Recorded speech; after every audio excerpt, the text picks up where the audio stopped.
Basmati baby. Alrighty, it is official. We are live on YouTube, ladies and gentlemen, and it is my honor and privilege to announce my guest, Casey McDougal. Yeah, remember on our show? Yeah, remember that? Yeah, I really, we did like 40 episodes of that. We did a lot, yeah. I know. I was like, I didn't realize it was like 40 of them. Yeah. That was wild. Well, thank you so much for being here. This is so cool. Thanks for having me. Yeah, it's my pleasure. Because of our current situation, I was trying to rack my brains on so many things on what was going on and how to kind of like communicate with the artists that I love and the people that I love and maybe do something creative, So one of the things that I came up with, I'm writing a lot and doing some editing and all that other good stuff. I'm growing this. I'm not going to shave this until we're paroled. And then I thought, you know what? I'm gonna start just interviewing people and some of the wonderful people that I love. And if they're down for it, I would love to have a conversation with them and really get to know them and ask them some questions that maybe they haven't been asked by me or maybe no one else. But I thought, okay, this is interesting because you and I have always worked together. We kind of know each other, but we've never had a conversation like this, where I'll ask you some stuff and then we'll have some fun. All right. Sounds good. I'm down. Awesome. I'm down. All right. Well, thank you so much. So you were born in Connecticut and raised? You were? Yep. Oh, okay. My whole life. Yeah. Born in Hartford, Connecticut. And okay. I pretty much grew up in this small town, Willington. Yeah. That's all my memories are growing up in rural Connecticut. Yeah. Just a very quiet town. Yeah. Yeah. Did you went to school there as well? Yes, I went. It's funny. I went to school at E.O. Smith High School, the same one that I've probably told you this before. I'm so sorry. The lead singer of Weezer went there too. He was older than me, but he went there, and that's our claim to fame at E.O. You never Smith. told me that. No. Oh, okay. But literally, that building was right across the street from the drama building. No joke. So many of my friends went all over the country. Some of my friends even went to UConn, which is where I went to school. But like, I literally went across the street to the drama building. It was so weird. So that is so cool. Wow. Yeah. That's awesome. And you went right into drama. Well, in my mind, when I was like a naive 17-year-old, I thought, I want to be an actor, so I can just be an actor. Like, I have to audition, whatever. I've never had any formal training. I'll just get in because I have, really good grades. Okay. Sorry. She'll be coming back. Oh God, whenever I stream, this is like my life. Yeah, so I went into it and I was just like, I'll be able to get in. And then the day of the audition, I remember they were like, there's like hundreds of people that audition and we only have spots for 12 people. And I was like, what? I had no concept. So like hundreds of people want to be actors? This is ridiculous. Wait, what? Yeah, I really didn't understand. And I used to actually, before that point, I thought, oh my God, acting's such a joke. I knew nothing about it. And then I fell in love with it. And I was like, there's something to this. Anyway, I ended up auditioning. And then I was on like a wait list, I think is what happened. They never told me that, but I had a second interview and not everybody did. And in that interview, I was very like on my game. Like I was ready anyway. So that's how that happened. That is so cool. So was it even before that, like when you were younger, was films like a big part of your life? Like just like the experience, like did you know that there were actors that played these roles and that this is something that was interesting? I mean, I felt like my mom loved movies. So growing up, there was always movies on. I mean, I wasn't like a movie, but like film buff or anything like that. I had a few things that I liked, but I don't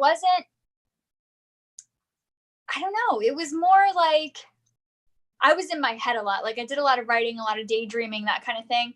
And I don't know. I was never, that's the weird thing. And I always felt inadequate. Like I remember the first day of class when we all went around and said like, some people were like, I've been training since I was in the womb. And some people were like, I'm a piano player and I've been tapping since I was 6. And I was like, I've been doing this for like a couple years. Like in 6th grade, I kept getting pushed into acting because I was in an accelerated program when I was a kid. So I had to learn Shakespeare and like perform Shakespeare in like junior high school. And then in high school, you know, I went out for plays, but it's like, it just kind of happened, you know, it was never like, this is this thing. When I was 17 and I made up my mind and everyone thought I was insane, like, no, you're going to be a writer, you're going to be a journalist. I was like, nope, I changed my mind. I'm going to be an actor. From that point on, it was like, oh, this is my love. Like, this is what I've been missing. But honestly, up until that point, I was like, oh yeah, actors. Yeah, whatever. It was like a very weird experience. Yeah. Wow. That's amazing. Yeah. You just never know when something's going to hit you or an interest or whatever. It's always fascinating to see how the different actors and performers that I've met have like some, I can't remember who it was, but I was talking to somebody they were like, yeah, when I was 5 years old, I knew it.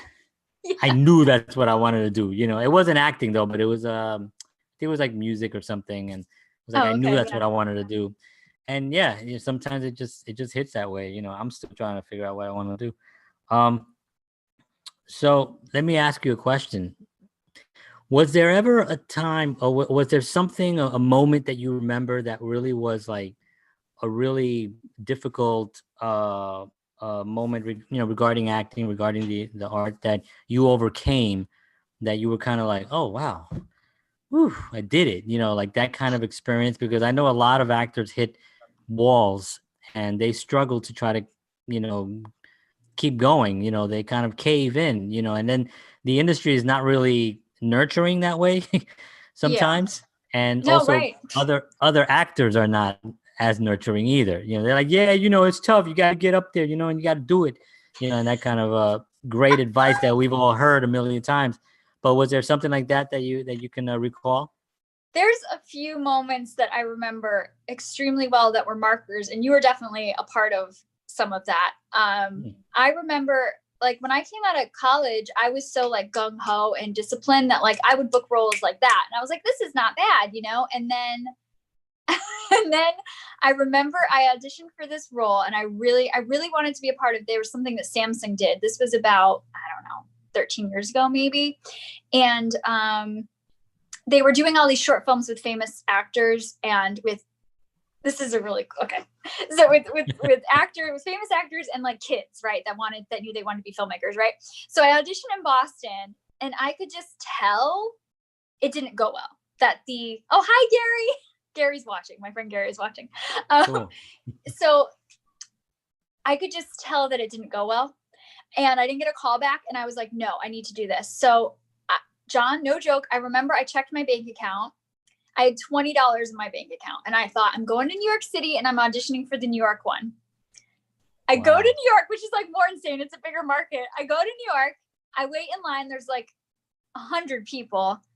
I audition and I knew, I could just tell, like I had it down. I just knew, you know, sometimes you just know when you nail an audition. Yeah.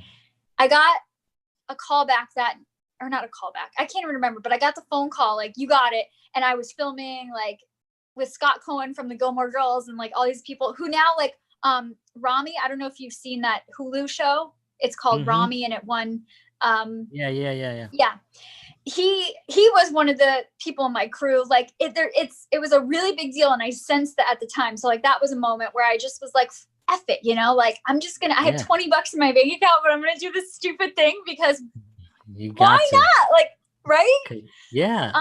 You got to. Things like that, like, you know, even buying the ticket. I'm like, oh, okay, like going to New York. This is insane. Let's do it on the train.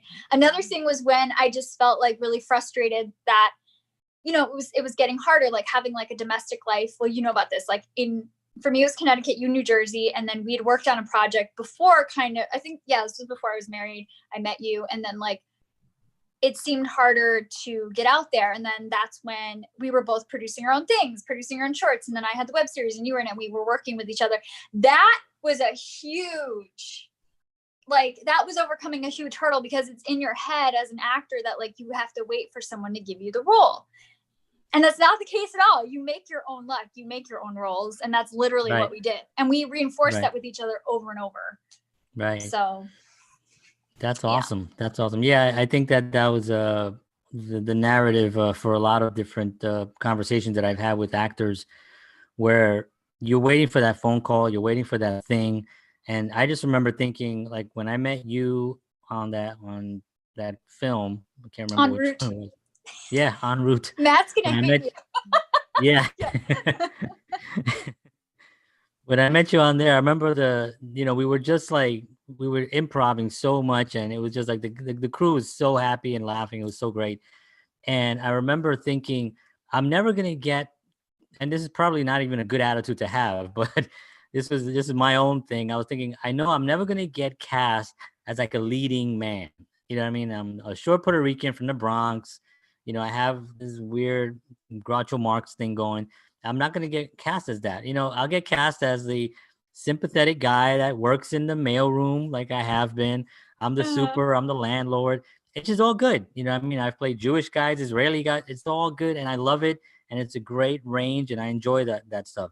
But I knew that there was something else that I wanted to do, and that's why the coffee list came about. And I thought, you know what? Why not? Like, why not? Why not just throw it out there? And then I had to think in my head, well, how can I make this realistic? Because I have to have, I want to work with Casey. Thinking, how can I make that work? And then that was the premise. But you're right, you have to kind of create that for yourself, and you did that with Holding. Tell me about that. Like, what was that journey like? Was it, did you get that idea from auditioning and stuff, or there were actual conversations you had? Were those real stories that actually happened? God, so much of it was real. Like, really? And the character that was based, that you played like the director, which is like no. one of my favorite roles to write, because I knew you were just gonna nail it. Don't tell me that guy was real. Some of that was based on a real director. That was every. I mean, things were exaggerated, but like a lot of it was real. Like, the real things there's one episode where literally every bad thing that happens to Casey, to me, literally happened to me, like from getting cast, and then me cutting my hair, and then, thinking I didn't get the part, then I got the part, and then, all these crazy things happening, like crazy things. But it started because I actually remember sitting at the first episode, we're all sitting and holding, right? For people who haven't seen it, it was supposed to just be a short film, but it's the premise is it's in a holding area, and that's, you never leave the holding area. The holding area is where background actors wait to be used before they're used on set. So it was kind of like extras, which I had not seen, but people were telling me, oh, it's kind of like extras. But I thought it would be funny if Holding was like a purgatory that you just never leave, and my character just never left Holding. Like, your character ends up casting people from Holding and putting them in these parts, and I'm just like, shucks, and the irony of it was supposed to be that I was so optimistic, like, yeah, everything's gonna work out, and then it doesn't work out for me, and I'm like, oh, that's weird, why didn't that work out? So kind of like the paradox of this business, like, it's just dumb luck sometimes, like being at the right place at the right time. And so my friends who were in that episode were with me in real life. It was on the film, oh my God, I don't know if I'll remember it. It was a film with Martin Lawrence in like 2007, college road trip. Oh yeah. I mean, I remember I remember that. Yeah. I mean, I remember that experience. And I was talking about, like, I don't know, maybe it would be cool to shoot something, because this was right at the very beginning of people starting to do that.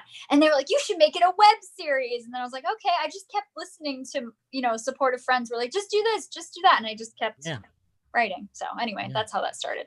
And it took forever. Awesome. It took like 3 years to produce. Wow. Remember? Because we used to have you, like, you came to New Haven. You came to Connecticut a couple times. You came to Massachusetts. So it took a while. Yeah. I remember when I first met Matt from En Route. And actually I did something for him earlier, and I can't remember the name of that one. But that's how I met him at first. Yeah, that was the first one, and then En Route was the second thing. But I went over there and I stayed for like 3 days. Wow. I was just like, just pumped it all out. I just said, they gave me like an air mattress. I was like, we were eating Cheez-Its. It was fun. That's so cool. Let me ask you, let me see. I had something here that I had specific. Oh, but I wanted to get with some of the stuff that you're currently that I've seen you on. Like you did VEEP, which was that was like so freaking cool. Tell me how what experience was that? I mean, Lord have Oh my mercy. God. That was, it's like one of the best experiences of my life. Oh my God. I can't. Yeah, so I just think it's important. I'm going to go on a little side story about how it all got to that point, because I landed here. It was started way back before I even moved to California. I met a first AD on Daddy's Home 2. I said that I was interested in coming to LA, but I was very proactive on set. I was always like raising my hand. I was always like ready, down for whatever, rehearsing with actors. He was like, you should come out to LA. I wrapped on a project in 2017. I came out to LA just to visit. But while I visited, the moment I landed, he invited me to set for the film Vice, which was Christian Bale and Amy Adams. And Gary, if he's watching, he's actually, met him there through that. And I was having lunch there, and then I was just like, okay, well, have a great day. It's great to meet everyone. See you later. And then a few days in, I got a phone call. I'll never forget this. I'm standing in Hollywood. I get a phone call from him, and he said, if I could get you an interview to be on this show,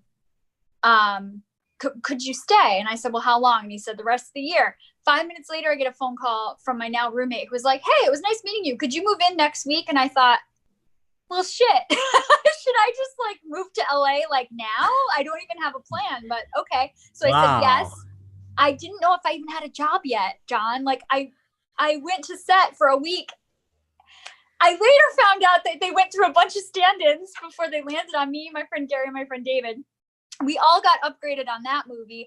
And the first AD on that one recommended me for the show, who recommended me. It all follows. My point being that your work really matters. When you put your best foot forward, you keep getting referred to other shows. So when VEEP came along, the final season, it was a very big deal.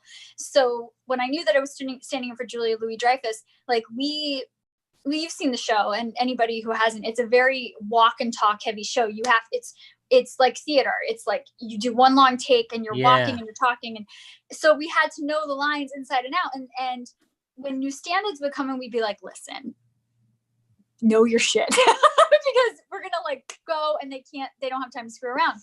So one of the producers on VEEP knew me from Wine Country, which was another project I'd worked on. And one day I hear, Casey, you need to go to set. You need to go to the producer's tent. And I'm like, oh my God, what did I do? Did I annoy Julia? Like, what happened? Did something go wrong? I go to the tent, and he's like, hey, so Morgan Sackett. He's like, hey, so could you read?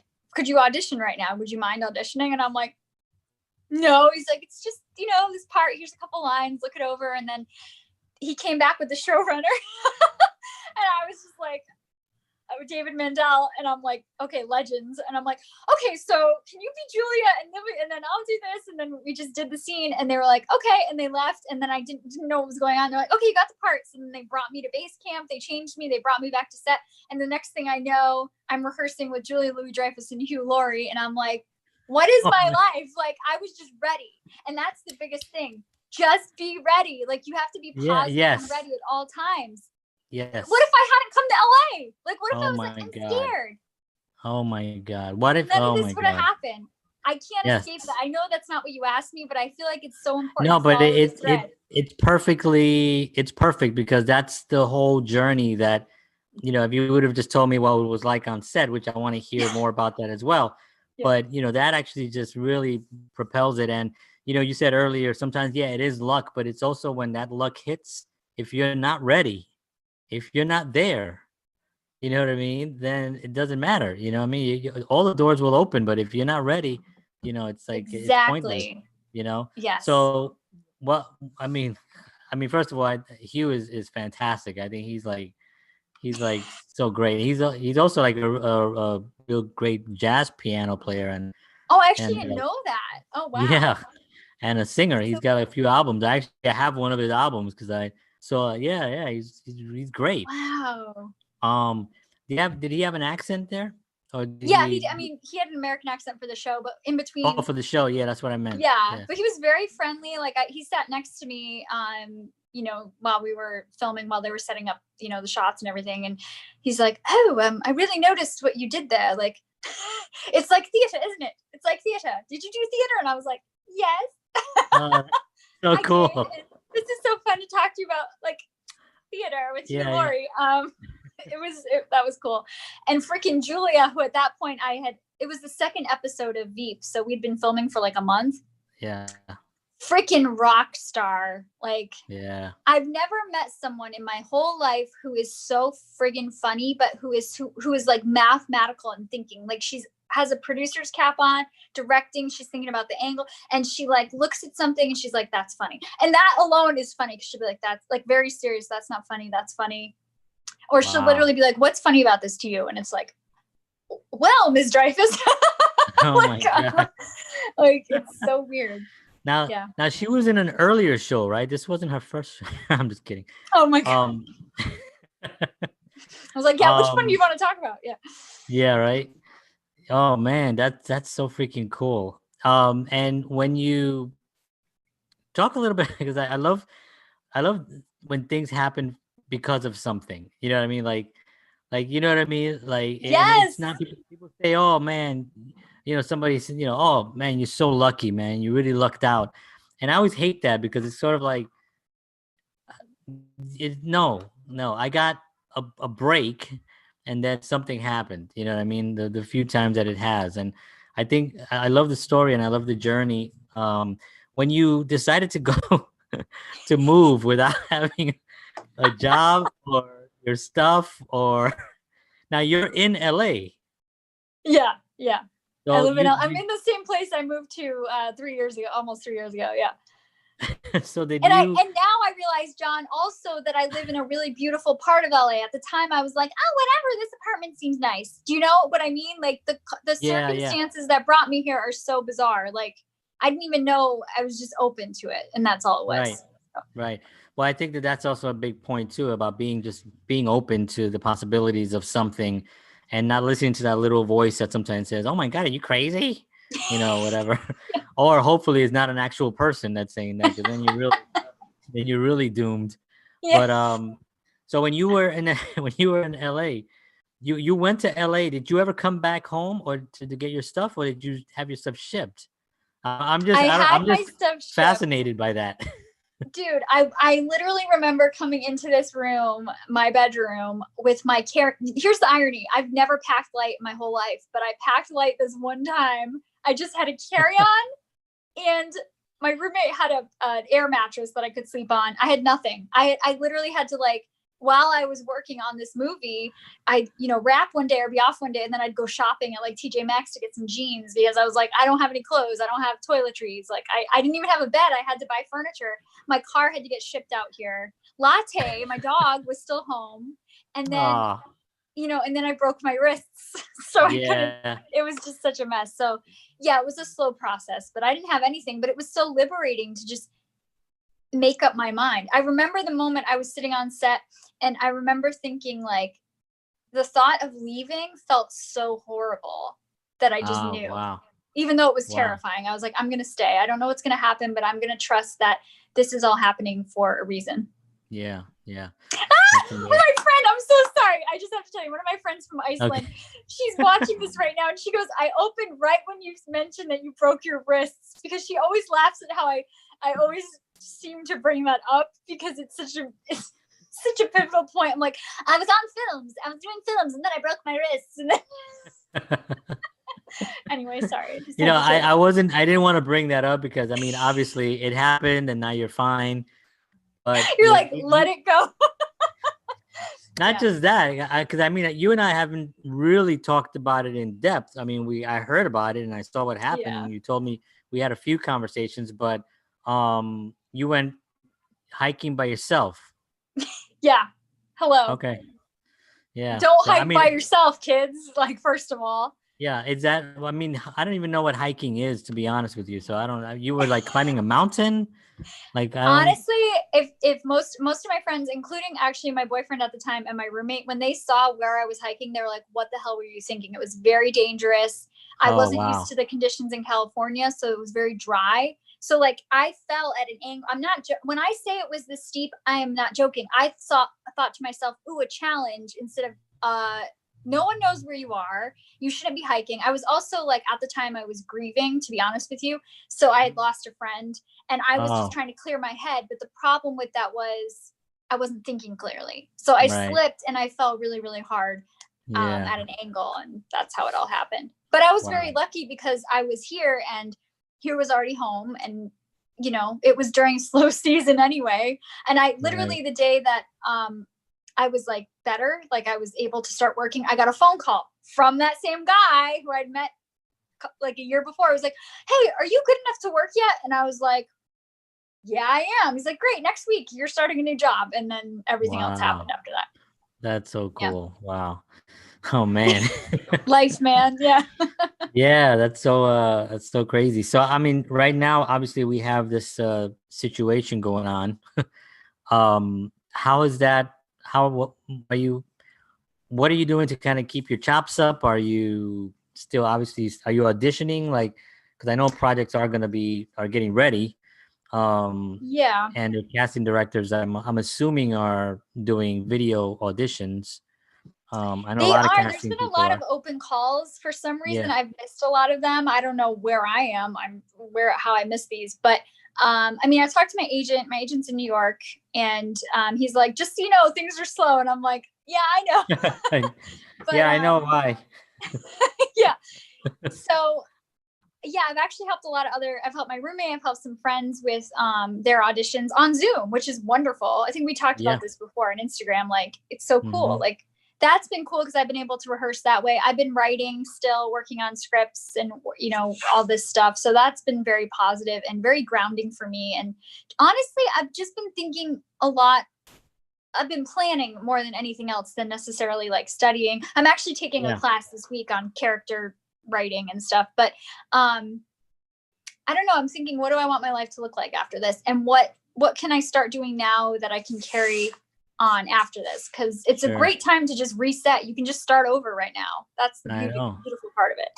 Yeah. So Yeah, I mean, I think a lot of people are kind of resetting, looking at different opportunities. I know a lot of people are thinking, you know, I've been going into the office and I'm getting more work done at home than when I go to the office. You know, yeah, like even you know, I'm a real estate agent also, and my broker, we have Zoom meetings with all the agents and stuff, and he's like, I can't believe how much work I get done, and the only main problem really is that the market is bad right now because a lot of people obviously aren't moving and a lot of people aren't buying houses but people are yeah. buying and stuff, and it's still going on. But it was just an interesting um an interesting time.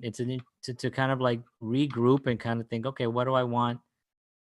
I want to be stronger. I want to be better. I want to finish that thing that I didn't finish, and so I think this is an exciting time. I also think that, and you're in Hollywood, but Hollywood for the last couple of years has been pretty, slapped around a little bit. Um, you know, This you is know, going to be really rough on this town. Like, we're all trying to figure out what's going to happen, to be honest. It's going to be a hard transition, but I people are think going to be so. so ready to work, that I don't Right. think Yeah. And I know that a lot of the writers for something that I always say on these, when I talk to an actor, is that I think a lot of people are writing, a lot of people in Netflix are, writers and directors getting ready, but people have been consuming Netflix and Hulu and all these stuff for so long now that they're pretty much dried out, that I think they're going to need a lot of new material, a lot of new content, a lot of new shows have to get on there. They might be in development already, I know, but yeah, we were I, filming. A lot of us were filming right when this all ended, like just yeah. starting new pilots, Yeah. pilot season. Yeah. Wow. Yeah. I mean, what I think is going to happen is somebody is going to probably create another streaming platform to compete, to try to get some of the new independent artists that have been sitting at home now going like, hey, I got some time to write that idea that I've had for years that I haven't been able to sit down and write, and so I think that that's going to be a positive thing.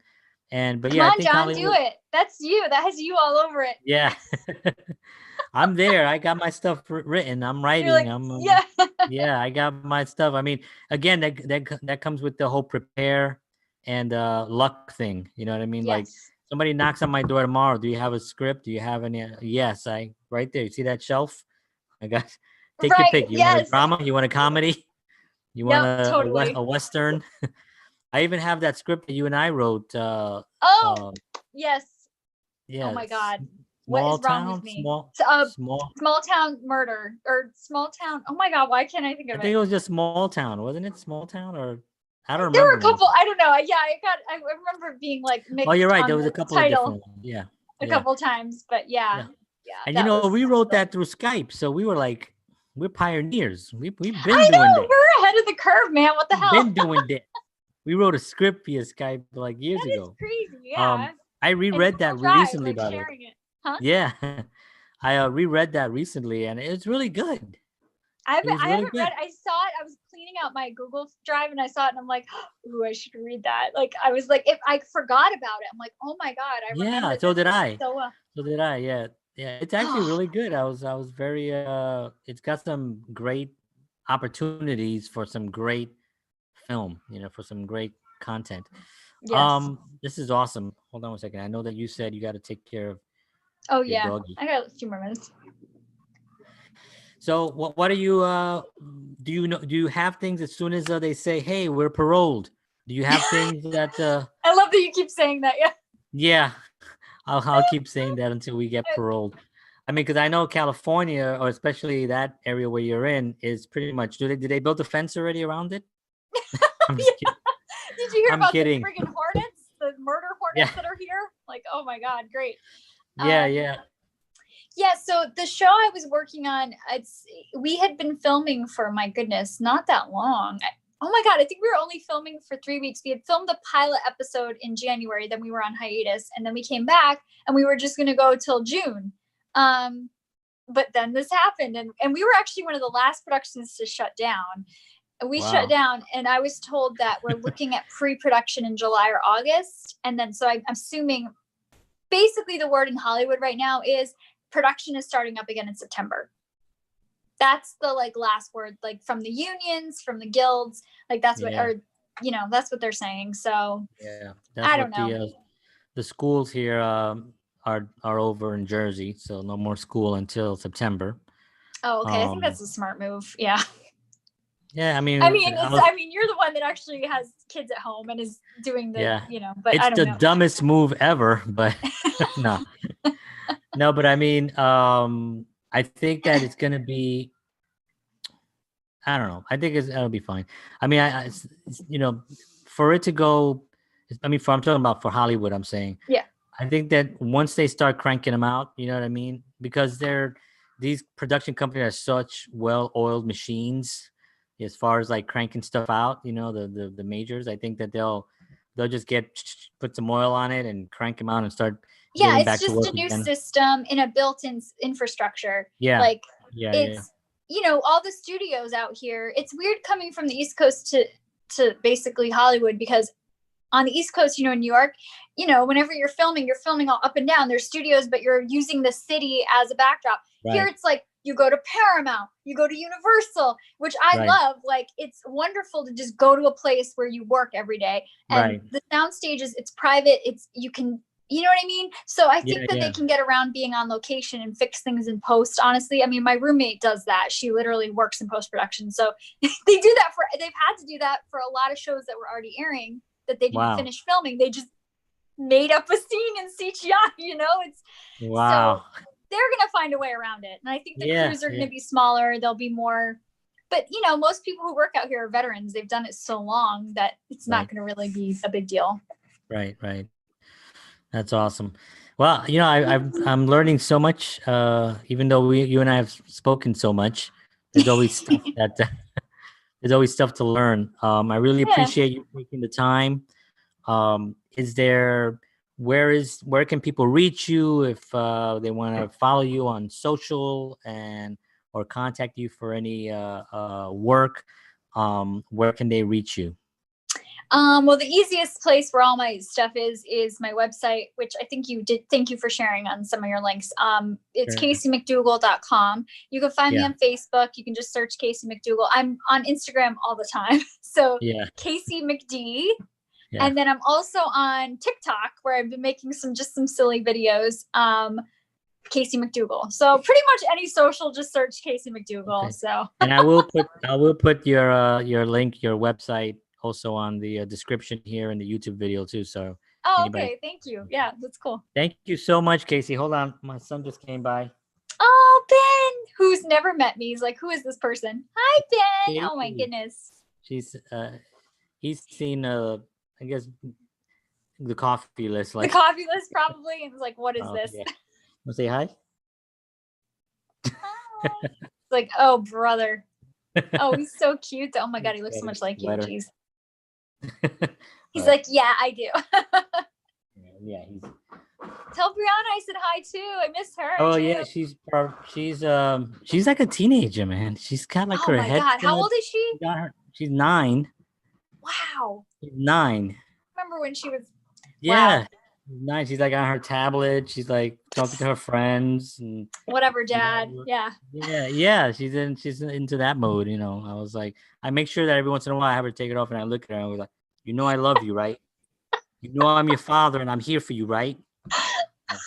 I do that to her actually, so she can. I remember. That's an important part of development. Like, she'll remember that when she's older. yeah, and I'm gonna do it until I can't raise my hands anymore. I'm gonna continue behaving this way. You'll be like, you know, I love you. Yeah, you know, I love you. I'm here for you, man. I'll get my teeth. Oh God. Right. Thank you so much, Casey. Yeah, exactly. I appreciate you so much. You're so awesome. I love you so much. You're fantastic. I love you, John. Yeah, you're my favorite. So thank you so much for doing this, and we will talk soon. And hopefully, when this is all over, someday in the near future, we'll be on sets together doing something cool. Yeah, damn right. Okay, all right, thank you. Right, well, have a good night. You too. Thank you so much. Bye-bye. Bye.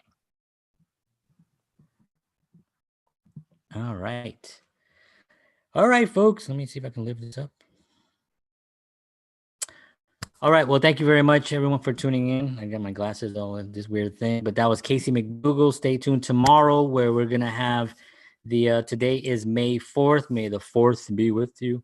And tomorrow is the 5th, Cinco de Mayo, and we're gonna have music makers with break time, and we're gonna have a special guest.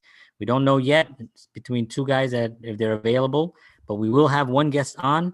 And we're going to be talking about the music industry, whether you should have a record deal, go for that, or start working on independent things, independently, and have your own independent music and build an independent company around your music. So that's tomorrow's conversation. Hope you can join. Ooh, just got blurry there. It's like I'm smoking. I don't do that. So yeah, tomorrow at 9:30 p.m. right here on YouTube. Thank you so much, everyone. God bless.